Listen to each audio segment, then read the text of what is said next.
سبق سوم علم منطق کا تیسرا سبق ہے۔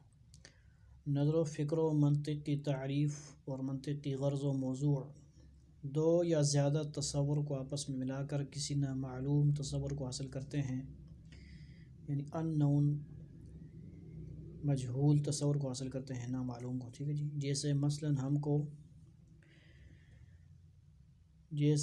کو معلوم ہے،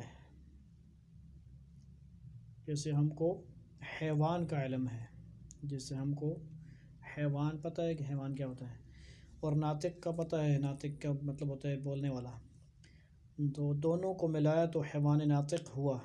ان دو تصوروں سے ہم کو انسان نامعلوم کا علم ہو گیا، یعنی دو معلوم چیزیں تھیں، حیوان اور ناطق، اس کو ملانے سے ہم کو انسان کا علم ہو گیا۔ پہلے انسان کا علم نہیں تھا، کسی سے پوچھا انسان کیا ہوتا ہے، تو دو انہوں نے معلوم تصور کو ملایا تو انسان کا علم ہو گیا، انسان نامعلوم کا علم ہو گیا۔ اور ان دو تصوروں معلوم کو جن سے نامعلوم تصور کا علم ہوا ہے تعریف اور معروف کہتے ہیں، یعنی دو معلوم تصوروں سے ایک اور معلوم تصور کو حاصل کرتے ہیں تو اس کو تعریف اور معرف کہتے ہیں، اور اس کو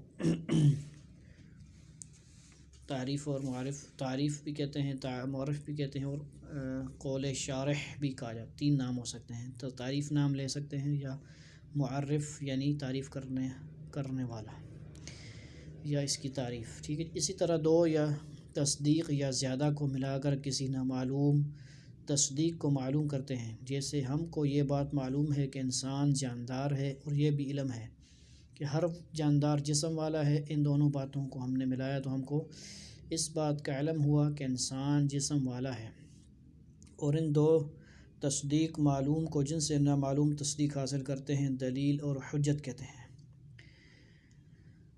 اس طرح دو علموں یا زیادہ کو ملا کر کسی شے نامعلوم، کسی ان چیز، نامعلوم چیز کے معلوم کرنے کو فکر اور نظر کہتے ہیں۔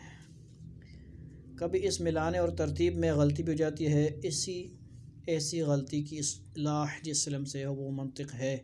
پس منطق وہ علم ہے جس سے کسی شے کی تعریف اور دلیل بنانے میں خطا ہونے سے حفاظت ہو، اور غرض اس علم کی فکر اور غور کا صحیح ہونا ہوا۔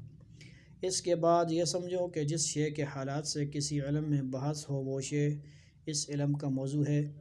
منطق کا موضوع وہ تعریفات اور دلیلیں ہیں جن سے نہ جانے ہوئے، یعنی ان نون مجہول تصور، اور نہ جانی ہوئی تصدیق، یعنی ان نون مجہول تصدیقات کا علم حاصل ہو۔